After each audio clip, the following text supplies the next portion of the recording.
দেখেন, একটা মা তার সন্তানকে বাঁচানোর জন্য তার ঘরবাড়ি চলে গেছে। তিনি সন্তানকে বাঁচানোর জন্য তিনি এখনো গর্ভে আছে, পৃথিবীর আলোয় দেখে নাই।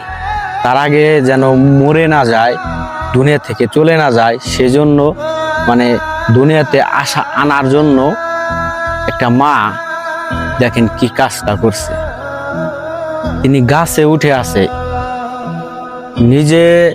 নিজের না চিন্তা করে, নিজের গর্ভের সন্তানকে চিন্তা করে তিনি থাকবো কোথায়, ঘর বাড়ি সব তলিয়ে গেছে। কি করব, একমাত্র গাছই তার এখন বর্তমানে আশ্রয়।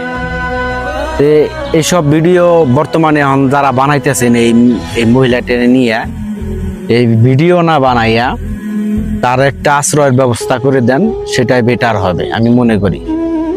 আর আমি যে ভিডিও বানাইলাম, হয়তো আপনারা কবেন যে আপনি কেন ভিডিও বানাইলেন। আমি ভিডিও বানাইলাম ভাই, আমি দূরপ্রবাসে থাকি, আমি চাইলেও একটা কিছু করতে পারব না, যেহেতু আমি নাই কাছে। আর ওরকম মানে কন্টেন্ট ক্রিয়েটরও এমন না, মোটামুটি যা সামর্থ্য আছে মোটামুটি মানুষের পাশে দাঁড়াই, যা সামর্থ্য আছে।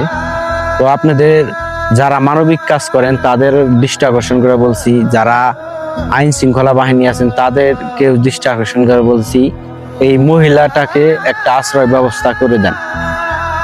এই মহিলাটা যেন সুস্থভাবে তার সন্তানকে প্রসব করতে পারে, এই পৃথিবীর আলো, এই দুনিয়ার আলো যেন তার সন্তান দেখতে পায়, তার একটা আশ্রয় ব্যবস্থা করে দেন। তো ভিডিওটা ভালো লাগলে শেয়ার করবেন, সর্বোচ্চ শেয়ার করবেন এই ভিডিওটা। সবাই ভালো থাকবেন।